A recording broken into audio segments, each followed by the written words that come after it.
नमस्कार दोस्तों, आज का जो हमारा विषय है वो है आत्मज्ञान के 3 ही सूत्र हैं जो विशेषकर कई संतों ने कहे हैं, कबीर साहिब जी ने मेन कहे हैं। वो जानते हैं क्या वो सूत्र हैं जिससे आप भी आत्मज्ञान प्राप्त कर सकते हैं। तो सबसे पहला पॉइंट है वो है निष्काम भाव का रहना। प्रत्येक व्यक्ति जो है वो तन से मन से ही उलझा हुआ है। कभी वो अपने तन को सजने संवारने में निकाल देता है और बाकी उसके मन में इतने ज़्यादा विचार होते हैं कि कभी ये करना है, कभी वो करना है, कभी वो वर्तमान में होता है तो कभी वो भविष्य में होता है। इस तरह की उधेड़ बुन में वो लगा रहता है और विचारों से घिरा रहता है। और कभी अच्छे कर्म करता है तो उसका सोचता है फल मिले, और कभी बुरे कर्म करता है तो कभी उसका फल मिले। मन उसके वश में नहीं रहता। ऐसा तब होता है जब आप किसी भी कार्य को करते हैं और उसको उत्तरदायी स्वयं को मान लेते हैं। अच्छा कार्य करते हैं तब भी स्वयं को मानते हैं, बुरा कार्य करते हैं तब भी स्वयं को मानते हैं। इसी उधेड़ बुन में आप कई फैसले लेते हैं जिसकी वजह से आप विचारों से घिर जाते हैं और भावपूर्ण आपके इतने भाव, इतने शब्द, इतने विचारों में आप गुम हो जाते हैं कि परमात्मा नाम की चीज ही नहीं पता लगती और ना ही आप स्वयं को जान पाते हो। क्योंकि स्वयं को आपने जानने के लिए इतने ज्यादा विचार खड़े कर दिए हैं कि वहां स्वयं तक पहुंचना मुश्किल हो गया है। तो इसके लिए सबसे पहले निष्काम भाव होना चाहिए। मीन्स आप जो भी कार्य करें उसमें फल की इच्छा ना करें कि ये कार्य किया है मैंने तो इसका फल मुझे ये मिले, या किसी का भला किया है तो मैंने पुण्य कर दिया, ये भी नहीं सोचना है। आपने पाप किया तब भी उस परमात्मा को सौंप देना है कि जो भी फल है वो आपका है, और अगर पुण्य किया वो भी आपने उन्हीं को सौंप देना है। करने कराने वाला वो निराकार परमात्मा को सौंप देना है कि सब कुछ आपके हाथ में है। आपने जो करवाया मैंने वो कर दिया, मैं इसमें अकर्ता हूँ। जब आप उस अकर्ता भाव को समझ लेंगे तब आपके जो इच्छाएं हैं, जो विचार हैं, उनका कोई महत्व नहीं रह जाएगा। क्योंकि आप जो भी इच्छा करते हो, मुझे ये मिले, मैंने ये करना है, वो करना है, तो जब आप निष्काम भाव करते हो तो दोनों ही चीजें समाप्त हो जाती हैं। आप एक सम भाव में आ जाते हैं और ऐसे में मन आपका शांत होने लगता है।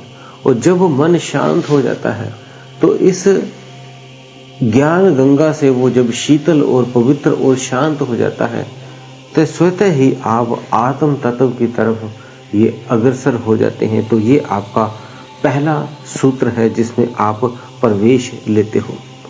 अब चलते हैं दूसरे पॉइंट पे। जब आप कोई भी दिन में कार्य करते हैं तो उसमें सबसे दूसरा जो आपने फॉर्मूला प्रयोग करना है, मार्ग जो प्रयोग करना है, वो है जाप करते रहना है। जो भी काम करते रहें वो करते रहें और साथ में जाप करते रहें।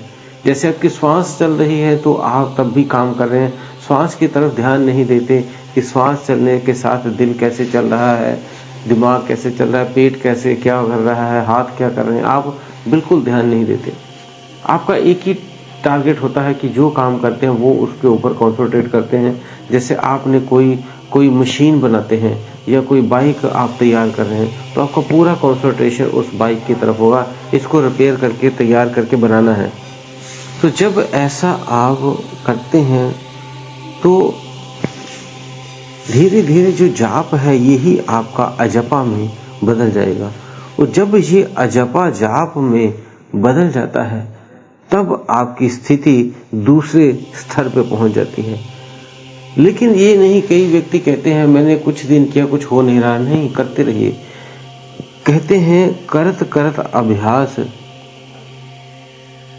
जड़मत होए सुजान। तो आप इसको करते रहें, अभ्यास करते रहें। बार बार जितना आप करते रहेंगे उतना आप इस अवस्था को पा लेंगे। कभी आप कार्य कर रहे होंगे, भूल जाएंगे और सिर्फ कार्य ही करने लगेंगे। जब याद आए फिर दोबारा से चेतना को उस निराकार में, उस चाहे श्वासों पे या जाप पे लगा दें। ज़्यादातर हम क्या करते हैं, वो कोई भी जाप जो आपके गुरु ने आपके दिया है, अगर नहीं दिया तो हम श्वास पे ही ध्यान लगाने लगते हैं। तो ये प्रक्रिया आप करते रहेंगे तो आपका दूसरा चरण कंप्लीट हो जाएगा। अब चलते हैं जो इसका तीसरा सत्र है, उसमें क्या करना है। उसमें है जब आप जाप करते हैं तो ज़्यादातर हम अलग अलग नामों का प्रयोग करते हैं। कोई जाप अलग है, कोई जाप अलग है, तो अलग अलग आप जिस भी धर्म से हैं वो आपको अलग अलग जाप मिल जाते हैं करने के लिए। उनमें से आपने सबसे जो मुख्यतः करना है जाप, वो करना है सोहम का जाप करें। सोहम का जाप क्या है, धीरे धीरे करते करते इसको अजपा में बदल दें। तो आपकी श्वास ही जब आपकी चलेगी तो वो सोहम की आवाज निकालती है। तो ये अपने आप श्वास आएगी तो उसमें आवाज आएगी सो, और जब आप श्वास छोड़ोगे तो अपने आप आवाज आएगी हम की। तो ये पहले बोल बोल के करना है, बाद में स्वतः ही चलने लग जाएगी। फिर आप कोई भी कार्य करते हो, श्वास कभी नहीं बंद होती। यही एक ऐसा रास्ता है, यही एक ऐसा मार्ग है जिससे आप कभी रोक नहीं सकते। ये तभी रुकेगी जब आपका ये शरीर उस आत्मा से अलग होगा, मीन्स आपकी मृत्यु। अन्यथा ये आपके शरीर में चलता रहता है। तो इसी को आपने पहले सोहम का आपने बोल के कर सकते हैं। अगर आपकी आदत बन गई है तो सिर्फ श्वास को आपने सुनना है। तो ये सोहंग करेगी आवाज। तो ये सोहंग जो आपकी श्वास है, इसकी आवाज को सुनना है। जैसे घड़ी की टिक टिक सुनाई नहीं देती है, बहुत ध्यान से सुनते हो या दरवाजे बंद करके उसे सन्नाटे में सुनते हो, आपको सुनाई देती है। ऐसे ही आपने आपके श्वास में सोहम की आवाज चल रही है, आपने उसको सुनना है जैसे घड़ी की टिक टिक की आवाज को सुना। ऐसे जब पूरे ध्यान से उसको सुनेंगे तो आपको वो आवाज आनी शुरू हो जाएगी। और फिर आपको ये दिन में भी सुनाई देगी, रात में भी सुनाई देगी। जब आप सुनने की कोशिश करेंगे तुरंत ये सुननी शुरू हो जाएगी। तो ये आत्मज्ञान का जो तीसरा प्रोसेस है, इसको आपने बार बार सुनना है। जैसे आप उस आवाज, श्वास की आवाज को सुनेंगे तो आपकी स्थिति बदलने लग जाएगी। बार बार कोशिश करें सुनने की, तो सुनाई दे देगी आपको भी ये। और जैसे जैसे ये अभ्यास करते रहेंगे तो आपका ये आराम से आपको जब मर्जी आप सुन लेंगे। जैसे कोई बच्चा या कोई व्यक्ति कोई चीज तैयार करता है, मान लो एक कार मैकेनिक है, रिपेयर करने वाला, वो धीरे धीरे सीखता है, उसे कुछ महीने लग जाते हैं, किसी को 3 महीने, 6 महीने, साल। जब वो सीखता रहता है तो उसको वो गाड़ी रिपेयर करनी आ जाती है। ऐसे ही जब आप इसको सुनने की कोशिश बार बार सुनने की कोशिश करेंगे, तब ये आपको सुनाई देना शुरू होगा। और इसका अभ्यास आप दिन में 2 बार जरूर करें। एक बार सुबह ब्रह्म मुहूर्त में करें और एक बार रात्रि को आप करें। 2 बार अगर आप ऐसा करते हैं, इसको सुनने की कोशिश करते हैं, तो धीरे धीरे आप पाएंगे कि आपके विचार खत्म हो गए। आपका कंसंट्रेशन पूरा उसी एनर्जी पे, उसी ऊर्जा पे हो जाएगा कि ये कौन सी आवाज है। और जैसे जैसे उसको आप सुनते रहेंगे तो आपको निराकार, उस 10वें द्वार का जो है आवाजें आने लगेंगी, जिसको अनहर नाद बोलते हैं, ये भी आपको सुनने लग जाएगी। फिर आप उस परम स्थिति को पा लेंगे।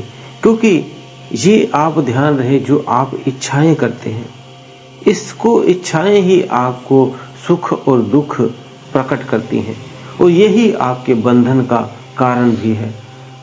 कई व्यक्ति आज पहले सोचते थे 1000 रुपये कमा ले, एक दिन का बहुत है। धीरे धीरे वो 2000 कमाने लगे, 5000 भी एक दिन का कमाने लगे। वो तब भी उनको इच्छा पूर्ण नहीं हुई, अब और बढ़ गई है, और कमा ले, और कमा ले, और कमा ले। आज छोटा घर है, कल को बड़ा ले लिया, फिर उससे बड़ा घर लेना है, फिर उससे बड़ा घर लेना है। आज एक साइकिल ली, फिर कार, फिर बाइक लेनी है, फिर कार लेनी है, फिर उससे बड़ी बढ़िया कार लेनी है। ऐसे ऐसे इच्छाएं बढ़ती जा रही हैं। तो ये इच्छाएं आपके विचारों का कारण होती है और यही विचार आपको अध्यात्म में आगे बढ़ने से रोकते हैं। तो स्थिर हो जाओ, रुक जाओ, क्योंकि ये संसार की जितनी चीजें हैं आपकी कोई भी काम आने वाली नहीं है। ये आप, एक व्यक्ति एक कमरे में भी सो लेता है और एक व्यक्ति 500 गज 1000 गज के मकान भी उसको छोटे लगते हैं, जबकि उसने सोना एक पलंग पे ही होता है।